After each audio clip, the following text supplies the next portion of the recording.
Le carême commence ici. Entre dans le désert et transforme-toi. Si tu entrais dans le désert aujourd'hui, que découvrirais-tu sur toi-même?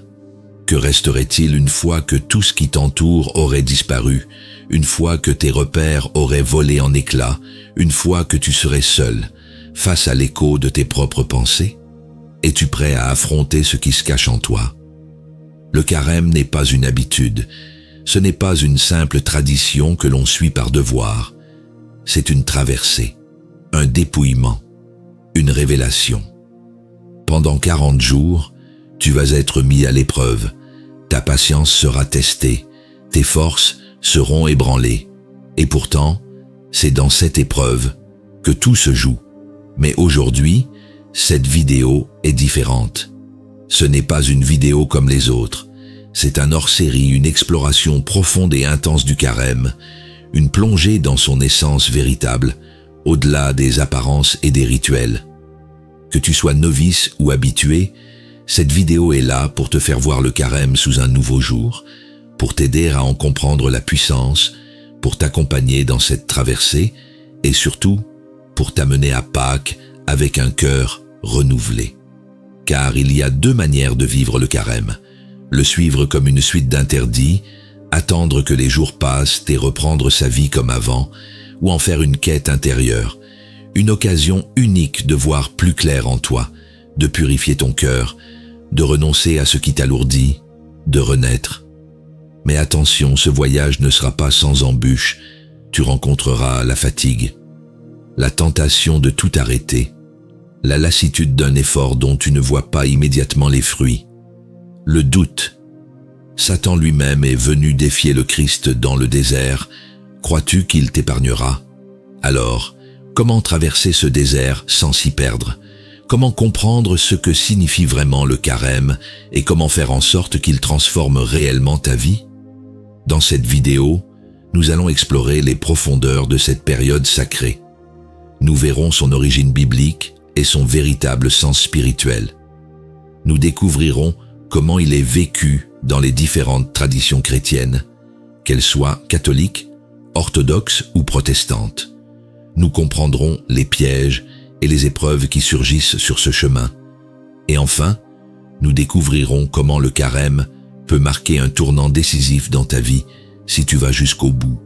Ne sois pas de ceux qui traversent le désert les yeux fermés, ne sois pas de ceux qui entament le carême sans en comprendre la puissance. Regarde bien cette vidéo jusqu'à la fin, car le dernier chapitre révélera ce qui fait la différence entre un carême ordinaire et un carême qui change une vie. Si ces mots résonnent en toi, alors ne les garde pas pour toi. Prends une seconde pour t'abonner, pour liker cette vidéo, pour activer la petite cloche et surtout pour la partager avec ceux qui pourraient en avoir besoin. Dis-moi en commentaire comment tu envisages de vivre ce carême, car cette année, tout peut être différent. Alors, es-tu prêt à entrer dans le désert? Parce que ce n'est pas juste une période que tu vas traverser, c'est une rencontre avec toi-même, avec ton combat intérieur et avec Dieu. Ce désert, il t'attend. Mais souviens-toi, tu n'y es pas seul, le voyage commence maintenant. Commençons par le premier chapitre. Pourquoi 40 jours? Les racines bibliques du carême. Le mot carême vient du latin quadragesima, qui signifie 40e, en référence aux 40 jours de préparation avant la fête de Pâques. En ancien français, ce terme a évolué pour devenir carême, rappelant non seulement la durée du jeûne, mais aussi son objectif spirituel profond, une période de purification et de renouvellement. Ce n'est pas un simple compte à rebours vers la résurrection, mais un temps de dépouillement, d'apprentissage et de recentrage sur Dieu. À travers le jeûne, la prière et l'aumône, le carême nous appelle à suivre l'exemple du Christ au désert, à renoncer à ce qui nous éloigne de l'essentiel pour préparer notre cœur à la lumière de Pâques. 40 jours, un chiffre qui résonne comme une frontière, une durée qui sépare l'avant de l'après, l'épreuve de la libération, la faiblesse de la force retrouvée. Pourquoi 40? Pourquoi ce nombre revient-il sans cesse dans l'histoire de la foi?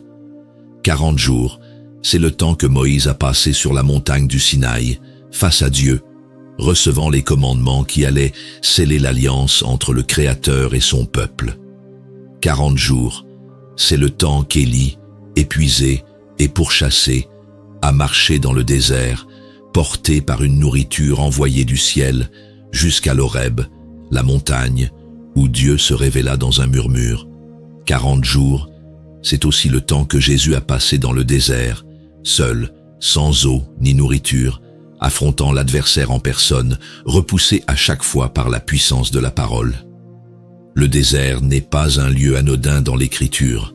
Il est cet espace où tout s'efface, où les bruits du monde s'éteignent, où l'homme se retrouve face à l'essentiel. C'est un lieu d'épreuve, mais aussi un lieu de révélation. C'est là que Moïse a vu le buisson ardent, là qu'Élie a entendu la voix divine, là que Jésus a préparé son ministère. C'est là que Dieu se manifeste, mais seulement à celui qui accepte de tout quitter pour le suivre. Mais ne te trompe pas, le désert ne pardonne pas. Il brûle le jour, il glace la nuit, il épuise, il assèche, il brise les âmes faibles. C'est un creuset, un feu où l'or est purifié. C'est aussi le terrain privilégié de l'ennemi, celui qui attend que l'homme soit à bout de force pour murmurer à son oreille. Matthieu, au chapitre 4, raconte ce face-à-face glaçant. Jésus, affamé après 40 jours de jeûne, est visité par Satan. Si tu es le Fils de Dieu, ordonne à ces pierres de devenir du pain. La faim, la première tentation, la plus élémentaire, la plus humaine. Mais Jésus ne flanche pas. L'homme ne vivra pas de pain seulement, mais de toute parole qui sort de la bouche de Dieu. Satan revient à la charge, il l'emmène sur le sommet du temple, le pousse au défi. Si tu es le Fils de Dieu, jette-toi en bas, car il est écrit, il ordonnera à ses anges de te porter. Mais Jésus ne joue pas avec Dieu, il répond implacable, tu ne tenteras point le Seigneur ton Dieu. Une dernière fois, le tentateur frappe. Il montre à Jésus tous les royaumes de la terre, toute leur gloire. Tout cela, je te le donnerai, si tu te prosternes et m'adores. L'ultime épreuve, celle de l'orgueil, celle du pouvoir. Mais Jésus n'a pas besoin de ce que Satan lui propose. Il est déjà roi. Retire-toi, Satan, car il est écrit, tu adoreras le Seigneur, ton Dieu, et tu le serviras lui seul. Alors le diable s'éloigne. Jésus sort du désert, victorieux, prêt à accomplir sa mission. Si le Fils de Dieu lui-même a traversé cette épreuve, pourquoi pas toi? Crois-tu que tu pourras entrer en carême sans être confronté à tes propres faiblesses, à tes propres tentations? Crois-tu que tu pourras avancer vers Pâques sans que l'adversaire tente de t'arrêter? Le désert est là pour te transformer.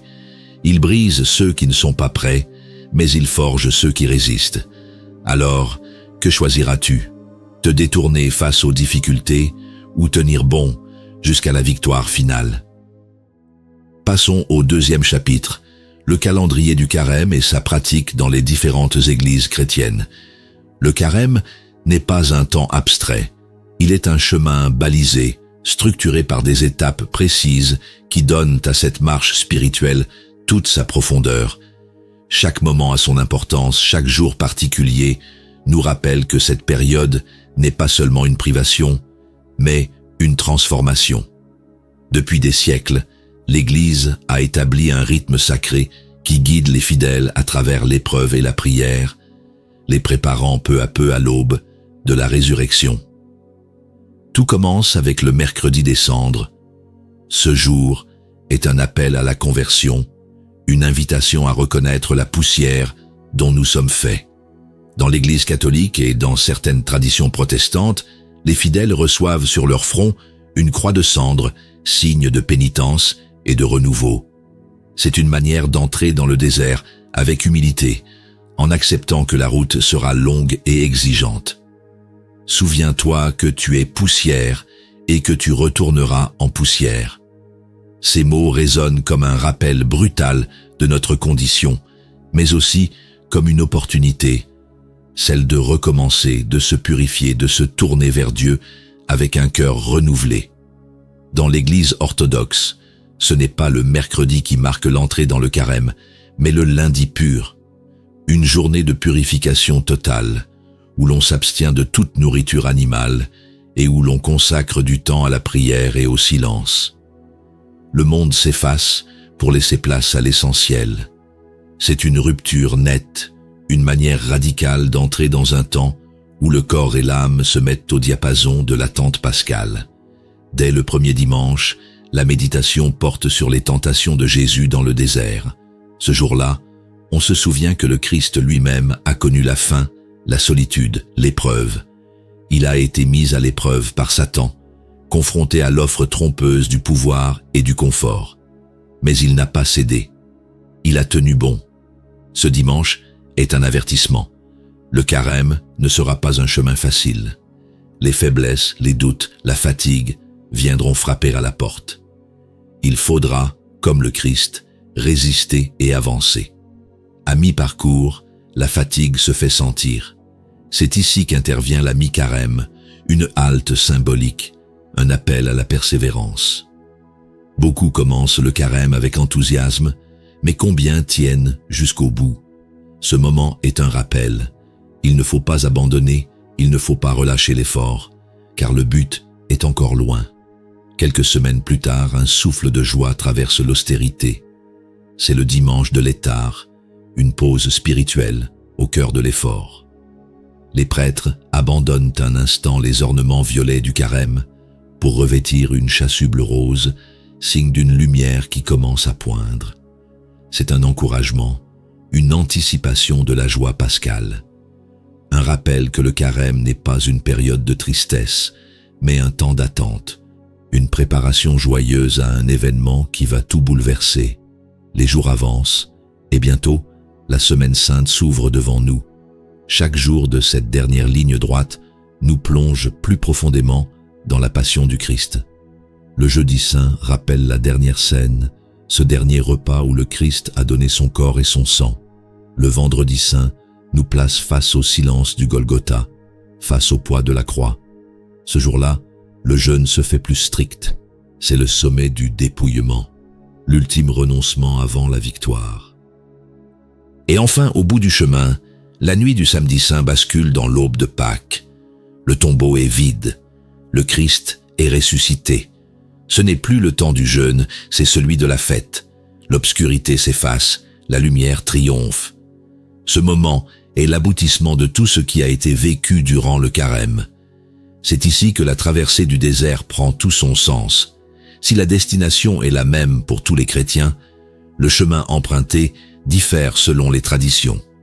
L'Église catholique, tout au long du carême, marque le temps par des jours de jeûne et d'abstinence. Tous les vendredis, la viande est mise de côté en mémoire du sacrifice du Christ. Le vendredi saint est un jour où le jeûne devient plus exigeant, avec un seul repas léger dans la journée. Mais au-delà des règles alimentaires, l'accent est mis sur la prière et l'aumône. L'Église orthodoxe, elle, pousse l'ascèse bien plus loin. Dès le lundi pur, la rupture est radicale. La viande, les produits laitiers, l'huile et parfois même le vin sont bannis. Chaque mercredi et chaque vendredi, le jeûne est total ou extrêmement rigoureux. Le corps est privé de ce qui le rassasie trop facilement. L'âme est appelée à puiser ailleurs sa véritable nourriture. Les offices sont plus nombreux, les prières plus intenses. Le carême orthodoxe est un temps où l'on apprend à vivre dans une sobriété absolue, en mettant toute sa confiance en Dieu. Les églises protestantes, elles, offrent une approche plus souple.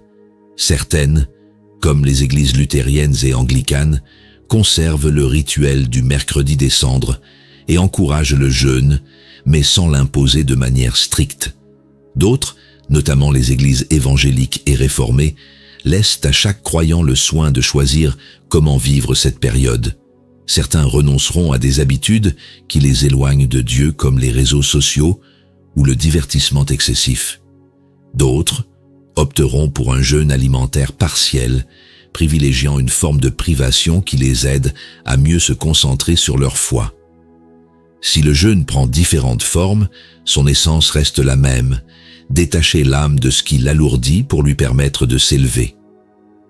Dans l'Église catholique, il s'agit d'un repas complet par jour, accompagné de 2 collations légères. Dans l'Église orthodoxe, la discipline est plus rigoureuse, certains jours étant consacrés à un jeûne absolu.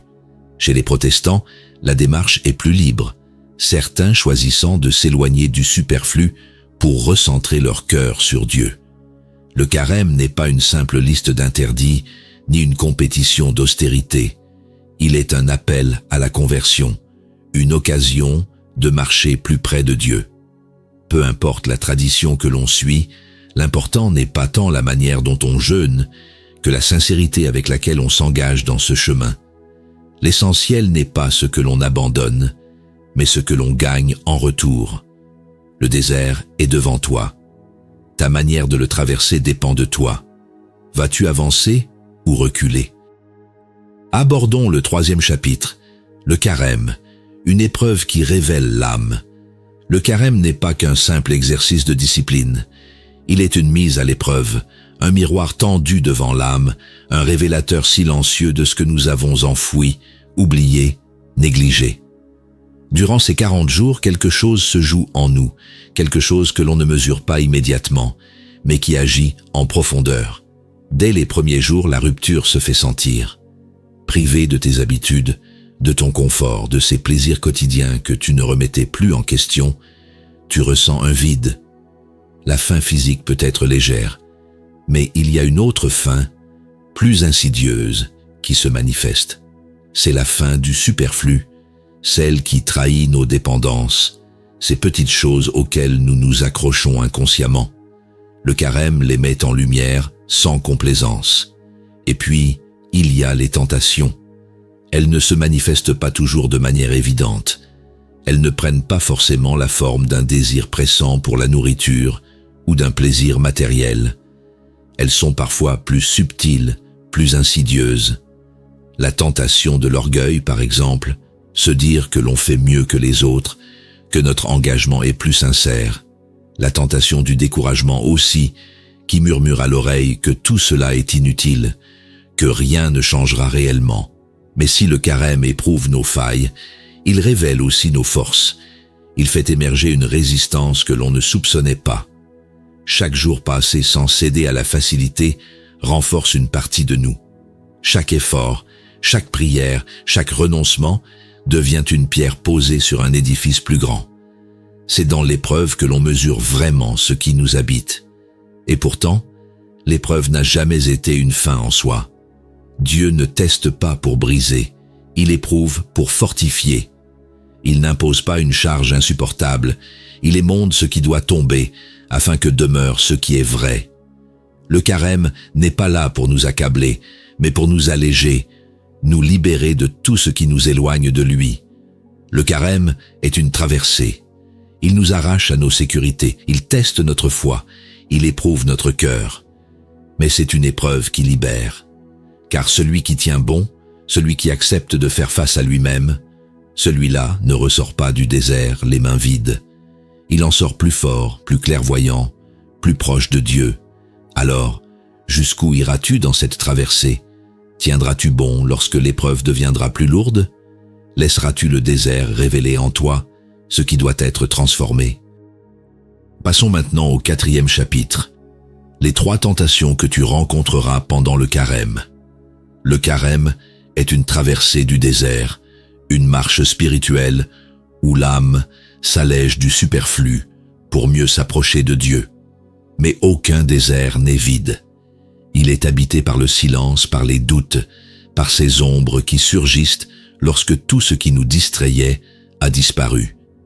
Ce n'est pas un hasard si le Christ, après 40 jours de jeûne, a vu se dresser devant lui l'adversaire, car lorsqu'on se dépouille, lorsqu'on choisit de se tourner pleinement vers Dieu, l'épreuve se présente sous la forme de la tentation. Elles sont 3, toujours les mêmes, toujours insidieuses.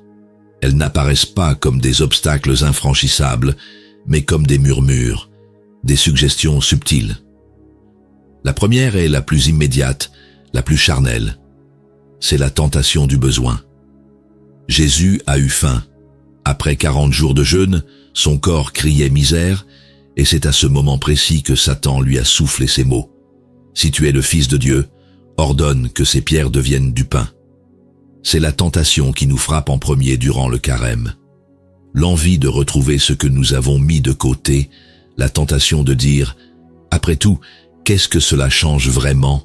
Ce n'est pas seulement la nourriture qui est en jeu, mais toutes ces choses auxquelles nous sommes attachés et qui, privées de sens, nous semblent pourtant essentielles. » Mais le Christ a répondu « L'homme ne vivra pas de pain seulement, mais de toute parole qui sort de la bouche de Dieu. » La deuxième tentation est plus subtile. Elle joue sur la foi elle-même, sur le doute déguisé en épreuve.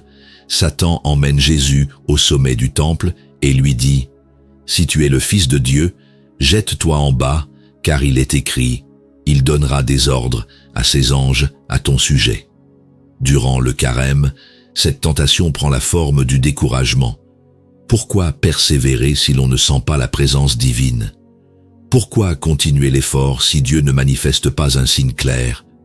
On attend que Dieu vienne prouver sa fidélité, on voudrait voir des fruits immédiats, mais la foi n'est pas une démonstration, elle est une confiance, même dans le silence. Jésus ne s'est pas laissé entraîner dans ce piège. Tu ne tenteras point le Seigneur ton Dieu. La dernière tentation est la plus dangereuse, la plus insidieuse, celle qui touche à l'orgueil et au pouvoir. Satan montre à Jésus tous les royaumes du monde et leur gloire, et il dit « Tout cela je te le donnerai si tu te prosternes et m'adores. » Pendant le carême, cette tentation se présente sous 1000 formes, l'envie d'être vu et reconnu pour nos efforts, l'orgueil de croire que nous faisons mieux que les autres, ou même l'abandon sous prétexte que ce que nous avons commencé ne sert à rien. Mais Jésus n'a pas cédé. « Retire-toi, Satan, car il est écrit, tu adoreras le Seigneur ton Dieu et tu le serviras lui seul. » Ces trois tentations sont les mêmes pour nous aujourd'hui. L'attachement au confort, l'exigence de preuves, le désir d'un chemin plus facile. Elles surgissent toujours sur la route du carême, non pour nous détourner, mais pour nous révéler. Car à travers elles, une question essentielle se pose. Vas-tu persévérer ou abandonner? Le Christ a résisté et il est sorti du désert plus fort, prêt pour sa mission. Si tu traverses ces 40 jours avec courage, si tu tiens bon face aux épreuves, alors tu comprendras que le carême n'était pas une simple période d'effort. C'était une transformation. Intéressons-nous maintenant au 5e chapitre. Le danger d'un jeûne mal compris. Éviter les dérives. Le jeûne est un outil puissant. Il purifie l'âme, discipline le corps, ouvre l'esprit à une dimension plus profonde.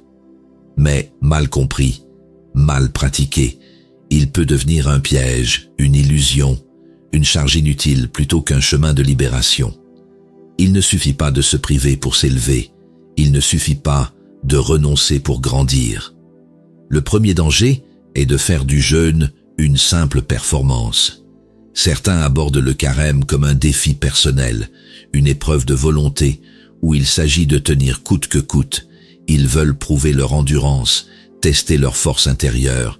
Mais le carême n'est pas une compétition, ni contre soi-même, ni contre les autres. Ce n'est pas un exercice d'ascèse dont on sort fier, avec la satisfaction d'avoir tenu jusqu'au bout. Si l'ego se renforce dans le sacrifice, alors le jeûne a perdu son sens. Un autre écueil est celui du jeûne, réduit à un simple effort alimentaire, ne plus manger de viande, sauter un repas, s'abstenir de certains plaisirs, mais sans que l'âme ne soit impliquée. Un jeûne qui ne s'accompagne ni de prière, ni d'introspection, ni de véritable quête intérieure est un jeûne vide. On peut renoncer à tout. Si l'on ne se tourne pas vers Dieu, alors rien n'a été accompli. Le jeûne est un acte intime. Il ne se montre pas, il ne se proclame pas. Jésus lui-même a averti « Lorsque vous jeûnez, ne prenez pas un air triste, comme les hypocrites, qui se rendent le visage tout défait, pour montrer aux hommes qu'ils jeûnent. Je vous le dis en vérité, ils reçoivent leur récompense.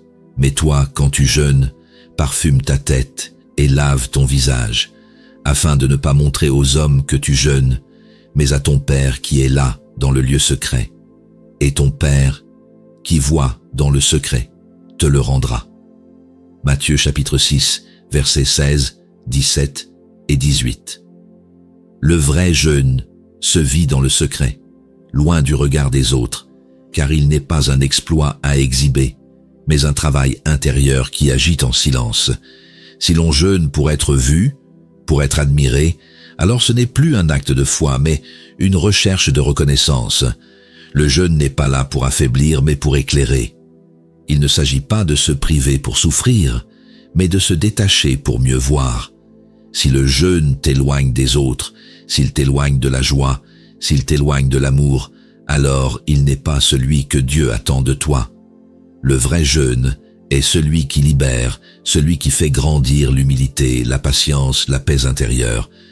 Alors, en ces jours de carême, pose-toi la question, ton jeûne t'allège-t-il ou te pèse-t-il? Te rapproche-t-il de Dieu ou de toi-même? Parce qu'un bon jeûne ne se mesure pas à ce que tu as retiré de ton assiette, mais à ce que tu as laissé grandir dans ton âme. Explorons maintenant le 6e chapitre, un carême fidèle à ton Église. Ne chemine pas seul. Le carême est un chemin intérieur, un face-à-face avec soi-même et avec Dieu. Mais il ne se vit pas en solitaire. Dès ses origines, l'Église a inscrit cette période dans une dynamique communautaire. Parce que marcher vers Dieu, c'est aussi marcher avec ses frères. Parce que se convertir, c'est aussi se rattacher à une tradition, à une famille spirituelle qui nous porte et nous guide.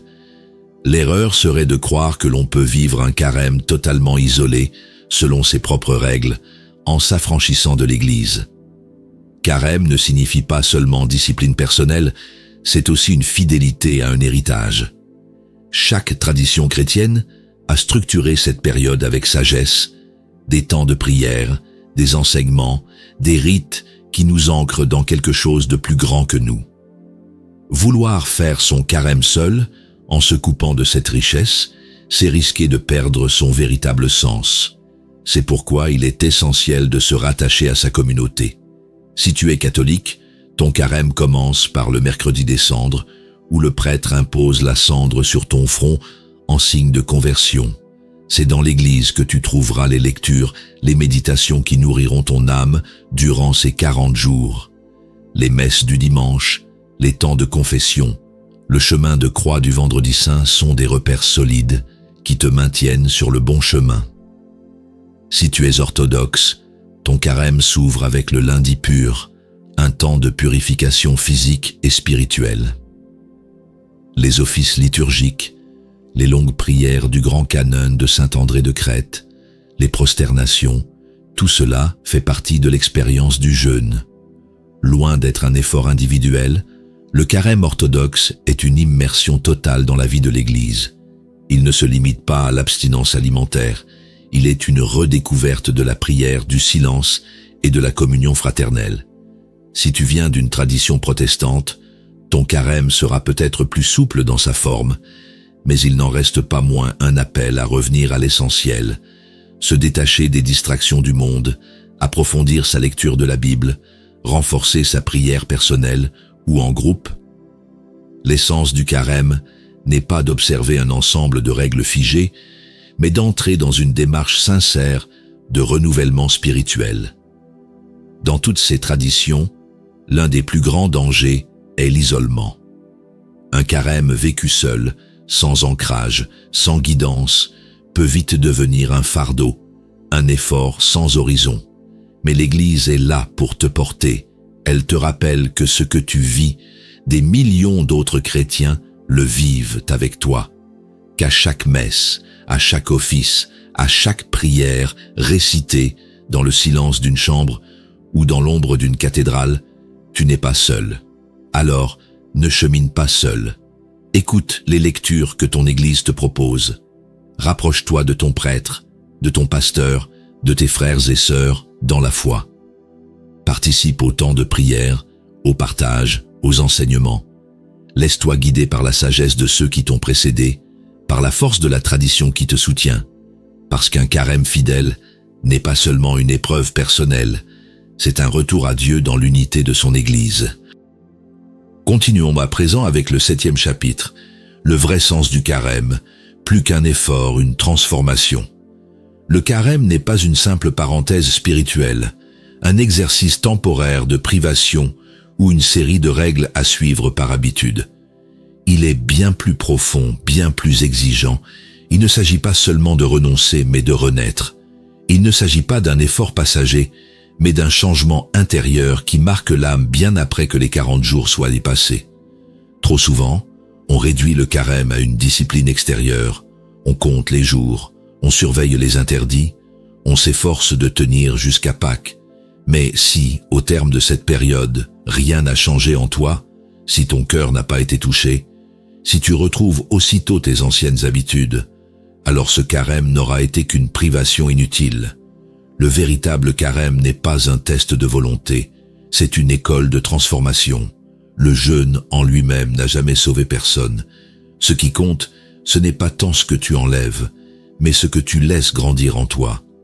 Renoncer à un repas ne signifie rien si ton cœur est rempli d'amertume. Te priver de distraction n'a aucun sens si tu n'en profites pas pour écouter Dieu dans le silence. Le carême est un mouvement. Il t'invite à enlever ce qui encombre ton âme pour laisser place à une lumière plus grande. Ce n'est pas un hasard si, dans l'Écriture, Dieu insiste plus sur la transformation du cœur que sur le simple respect des rites. Voici le jeûne auquel je prends plaisir. Détache les chaînes de la méchanceté, délie les liens du joug, renvoie librement les opprimés, et que l'on rompe toute espèce de joug.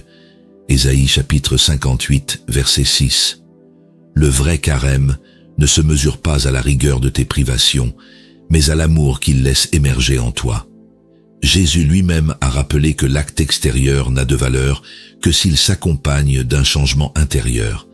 Lavez-vous, purifiez-vous, ôtez de devant mes yeux la méchanceté de vos actions, cessez de faire le mal, apprenez à faire le bien. Ésaïe chapitre 1, verset 16-17. Le carême n'est pas un fardeau, mais une occasion de grandir. Une traversée qui, si elle est vécue avec sincérité, ouvre la porte à une vie nouvelle. Je vous donnerai un cœur nouveau, et je mettrai en vous un esprit nouveau. Ézéchiel chapitre 36, verset 26. Alors, à toi de choisir. Vivras-tu ce carême comme une simple contrainte, ou accepteras-tu d'en faire une transformation qui marquera ton âme pour toujours? Seras-tu celui qui se prive sans comprendre, ou celui qui renaît en Dieu? Car après 40 jours, il ne doit pas seulement rester un effort, il doit rester un nouveau souffle, un nouveau regard, une nouvelle vie. Passons maintenant au 8e chapitre, les fruits spirituels du carême, ce que tu en retiendras. Lorsque le carême s'achève, il ne laisse pas derrière lui un simple souvenir d'efforts consentis. Si tu l'as vécu avec sincérité, il a semé en toi des graines qui continueront de grandir bien après Pâques. Un vrai carême ne se termine jamais vraiment. Il transforme, il renouvelle, il marque. Le premier fruit du carême, c'est le progrès sur soi-même. Pendant 40 jours, tu as appris à maîtriser tes impulsions, à ne pas céder à chaque désir immédiat, à résister aux facilités du monde. Tu as découvert que la véritable liberté ne consiste pas à faire tout ce que l'on veut, mais à choisir ce qui est juste. Ce détachement que tu as exercé t'a rendu plus fort, plus conscient de ce qui est essentiel. Tout m'est permis, mais tout n'est pas utile. Tout m'est permis, mais je ne me laisserai asservir par quoi que ce soit. 1 Corinthiens chapitre 6, verset 12. Le deuxième fruit, c'est la charité, une ouverture plus grande aux autres.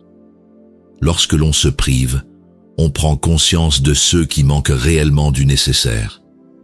Le carême n'est pas une épreuve individuelle, il est un appel à la solidarité, à l'attention aux plus démunis, à la générosité du cœur.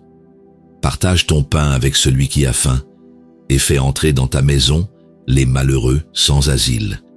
Si tu vois un homme nu, couvre-le et ne te détourne pas de ton semblable.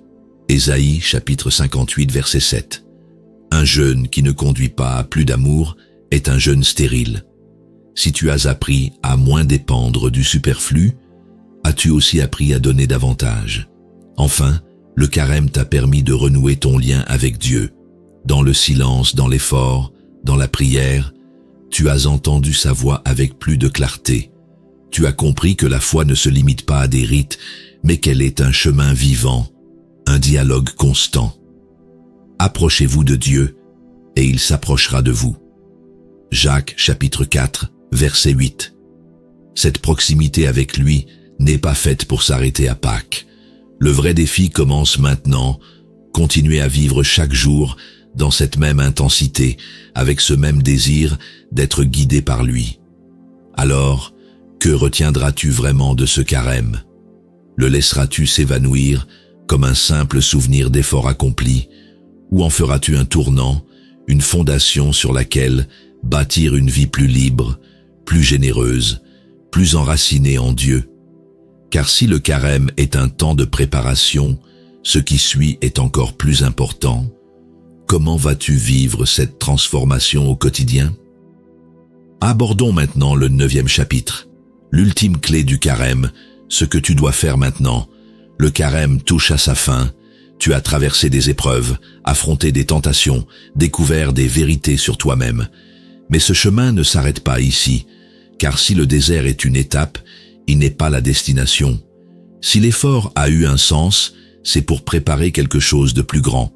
Il serait facile maintenant de relâcher l'engagement, de retrouver tes anciennes habitudes, de considérer que l'essentiel a été accompli. Mais c'est justement maintenant que tout se joue. Le carême n'était pas une parenthèse, il était une fondation, un début. La vraie question n'est pas « As-tu réussi ton carême ?» mais bien « Que vas-tu faire de ce que tu as appris ?» Pâques approche, la lumière est proche, mais tiendras-tu jusqu'au bout? Jésus, dans son dernier combat, n'a pas fléchi à l'heure la plus sombre. Il a persévéré, non pas pour lui-même, mais pour nous. Et toi, sauras-tu persévérer dans ton engagement, rester fidèle aux résolutions qui t'ont rapproché de Dieu? L'ultime clé du carême, c'est cette dernière marche, celle qui ne se mesure plus à ce que tu as abandonné, mais à ce que tu as construit en toi. Ne reste pas seul dans cette dernière ligne droite. Resserre ton lien avec ton Église. Que tu sois catholique, orthodoxe ou protestant, cette montée vers Pâques n'est pas qu'un chemin personnel, elle est un appel collectif à renaître avec le Christ. Retourne à la prière communautaire, à l'écoute des enseignements, aux sacrements qui nourrissent ton âme. Ne te prive pas du soutien des frères et sœurs qui marchent avec toi, car nous ne sommes pas appelés à la solitude, mais à la communion. Et surtout, ne perds pas de vue le véritable sens de Pâques. Il ne s'agit pas d'un simple jour de célébration, mais d'un tournant spirituel. La résurrection n'est pas un événement lointain, elle est une puissance active aujourd'hui encore. Jésus ne s'est pas arrêté à la croix.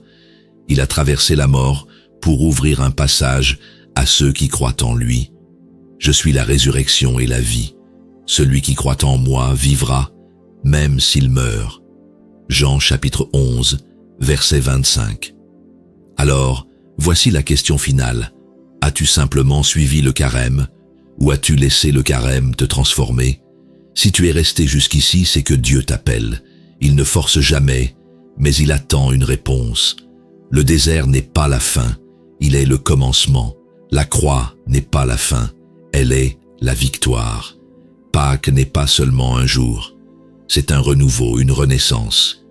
Alors lève-toi, avance. Ce que tu cherches depuis 40 jours est là, devant toi. Oseras-tu enfin saisir cette vie nouvelle? Le carême est bien plus qu'un simple temps de privation. Il est une épreuve qui révèle l'âme, une traversée qui transforme, un appel à renaître. Tu as vu pourquoi 40 jours sont nécessaires. Tu as compris les tentations qui surgissent sur ce chemin, les dangers d'un jeûne mal compris, mais aussi les trésors que l'on découvre en avançant avec foi. Tu as vu que ce temps sacré ne se vit pas seul, qu'il est une marche avec ton Église, une occasion de revenir à l'essentiel, de purifier ton cœur, de renouveler ton lien avec Dieu. Mais ce n'est pas une théorie. Ce n'est pas une simple réflexion spirituelle, c'est un appel à te relever, à entrer pleinement dans ce voyage intérieur, à laisser derrière toi tout ce qui t'encombre. Le carême ne commence pas seulement sur un calendrier, il commence au moment où tu décides de répondre à cet appel. Alors, es-tu prêt? Es-tu prêt à affronter ce désert, à traverser l'épreuve, à grandir dans l'humilité, à persévérer jusqu'à la lumière de Pâques? Es-tu prêt à vivre un carême qui ne soit pas seulement un effort, mais une transformation? Si cette vidéo t'a parlé, n'oublie pas de liker, de t'abonner et d'activer la petite cloche pour ne rien manquer des prochaines vidéos. Prends un instant pour laisser un commentaire, partage ton ressenti, ton engagement, ou simplement un mot pour ceux qui, comme toi, s'apprêtent à entrer dans ce voyage. Et surtout, partage cette vidéo avec tes amis, tes proches, ta famille. Ne la garde pas pour toi. Quelqu'un autour de toi a peut-être besoin d'entendre ce message, de trouver la motivation pour vivre un vrai carême, de redécouvrir le sens profond de cette période. En partageant, tu contribues à répandre cette lumière, à encourager d'autres à s'engager pleinement. Le carême est un voyage intérieur et tu es appelé à le vivre pleinement. Alors, que décides-tu? Rester sur le seuil ou avancer vers la lumière? Car Pâques approche. Le Christ t'attend et il ne force jamais la porte. Il attend que tu l'ouvres.